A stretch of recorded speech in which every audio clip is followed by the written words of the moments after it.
दुनिया के कुछ ऐसे रहस्य जिन्हें इतिहास के सबसे बड़े घटनाओं में से एक गिना जाता है, जिनका सच अभी तक नहीं मिला। जैसे कि एक छोटा सा और अजीब क्रिएचर, और एक ऐसा सबमरीन जो महीनों तक गायब था, और एक ऐसा रेगिस्तान जहाँ पर बड़े ही अजीब और रहस्यमय लकीरें बनाए गए हैं। तो सवाल ये है कि क्या सच में यह सब इतिहास की गलती थी, या फिर एक ऐसा सच जिसे इंसान कभी समझना ही नहीं चाहते। दोस्तों, आज हम चलेंगे एक ऐसे सफर पर जहाँ पर हम दुनिया के सबसे बड़े रहस्यमय राज्यों को एक्सप्लोर करेंगे, ऐसी चीजें जिनका जवाब आज भी किसी के पास नहीं है। और दोस्तों, अगर आपने अभी तक हमारे इस चैनल को सब्सक्राइब नहीं किया है तो सब्सक्राइब कर ले, क्योंकि आपके एक सब्सक्राइब से हमें बहुत ही मोटिवेशन मिलता है। तो चलिए शुरू करते हैं। नंबर 1, यह बात है 2016 की। 2016 में चाइना में एक अजीब और रहस्यमय केस सामने आया, जिसमें चाइना की एक 24 साल की औरत हॉस्पिटल में चेकअप कराने गई थी। उसे सिर्फ छोटी मोटी डिसीनियस और नोइजिया की प्रॉब्लम हो रही थी, इसीलिए डॉक्टरों ने उसका MRI स्कैन करने का सोचा। और रिपोर्ट में जो सामने आया उसे देखकर डॉक्टरों के होश उड़ गए, क्योंकि स्कैन में दिखाई दिया कि उसके दिमाग का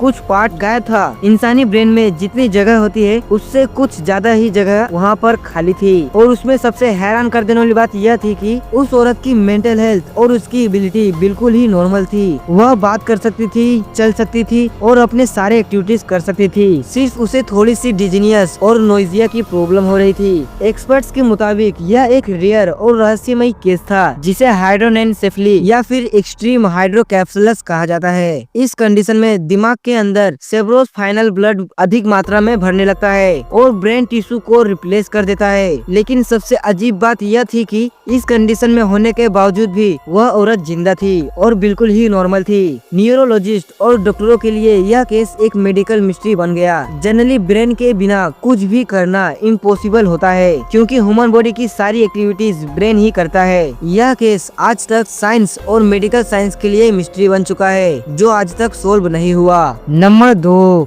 यह बात है 1996 की। रसिया के किस्तिम नाम के एक छोटे से शहर में एक अजीब और बहुत ही रहस्यमय घटना हुई, जिसे आज तक एलियन इनकाउंटर्स और जेनेटिक म्यूटेशन मिस्ट्री में एक अनसोल्व और बहुत ही रहस्यमय घटना माना गया है। कहानी का मेन भाग एक छोटा सा और अजीब दिखने वाला क्रिएचर है, जिसके बारे में कुछ तो पता नहीं, पर उसे एलियोसिंका कहा गया है। यह दिखने में इतना अजीब और शायद बहुत ही छोटा था। यह एक इंसानी बेबी था या फिर कोई दूसरी दुनिया से आया हुआ कोई क्रिएचर। यह आज तक बहुत ही बड़ा मिस्ट्री बना हुआ है। असल में इसी शहर के एक गरीब और बूढ़ी औरत, जिसका नाम तमारा प्रोसवेरिना था, एक दिन वह एक कब्रिस्तान के पास से गुजर रही थी। तभी उसने एक छोटे अजीब चेहरे वाले क्रिएचर को देखा जो जिंदा था। उसे लगा कि कोई माँ उसे ऐसे ही छोड़कर चली गई। तमारा उसे अपने घर लेकर गई और उसे अपने बच्चे की तरह पालने लगी, और उसने उस क्रिएचर का नाम एलियोसेंका रख दिया। वह क्रिएचर ज्यादा दिनों तक जिंदा नहीं रह सका, क्योंकि पुलिस ने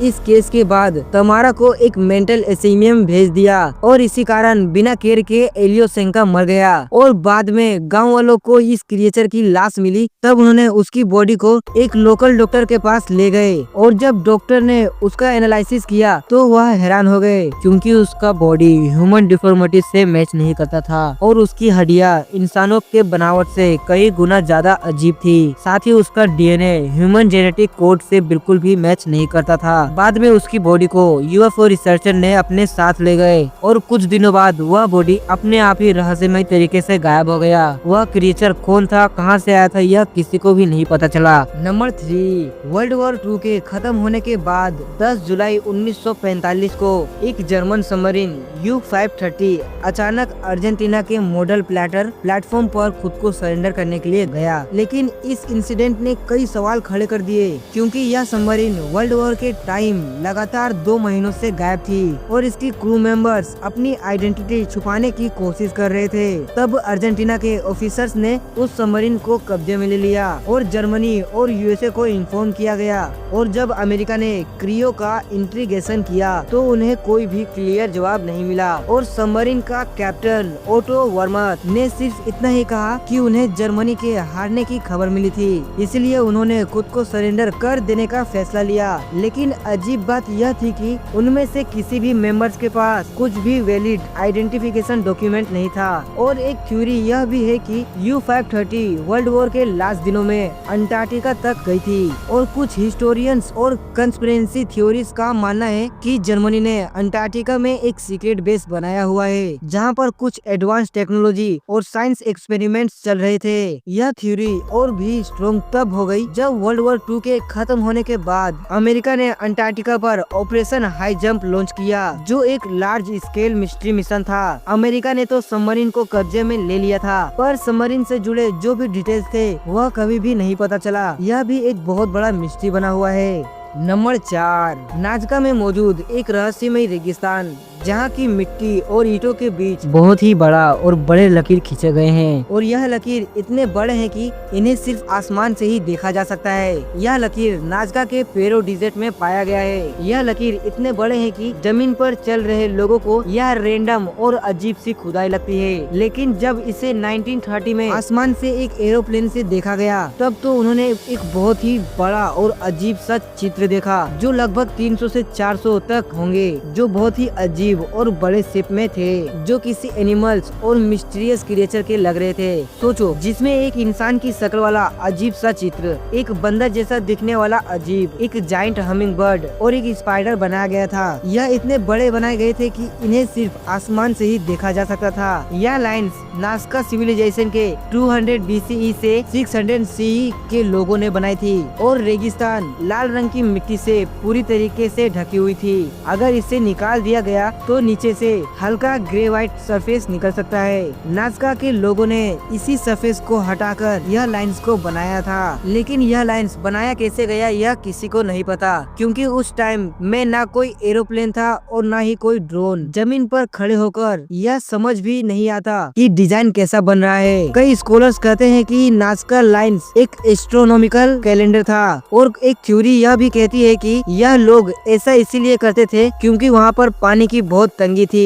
शायद यह लोग पानी के लिए प्रार्थना कर रहे थे। और सबसे पॉपुलर और शॉकिंग वाली थ्योरी यह है कि यह लाइंस एलियन सिविलाइजेशन के लिए बनाई गई थी, किसी तरह का लैंडिंग मार्क जिसे वह आसमान से आइडेंटिफाई कर सके, क्योंकि उस तरह के डिजाइन और उस तरह के स्किल बनाना इंसानों के लिए मामूली बात नहीं। और ये लाइंस आखिर किस लिए बनाई गई थी यह बहुत ही बड़ा मिस्ट्री बन गया है। पानी के प्रेयर के लिए, या फिर यह कोई कैलेंडर था, या फिर एलियंस के लिए एक मैसेज, यह बात किसी को पता नहीं चली। Number 5, Bermuda triangle. Atlantic ocean के एक हिस्से में एक ट्रायंगल एरिया है जिसे बर्म्यूडा ट्रायंगल या डेविल्स ट्रायंगल कहा जाता है। इसके 3 पॉइंट्स है, बर्म्यूडा, पुर्टोरिको और फ्लोरिडा। अगर इन तीनों को मिला दो तो बनता है एक समुद्री विशाल त्रिकोण, जिसमें कई सबमरीन जहाज और हवाई जहाजों को रहस्यमय तरीके से गायब कर दिया। और सबसे मशहूर और अजीब केस 1945 में हुआ था।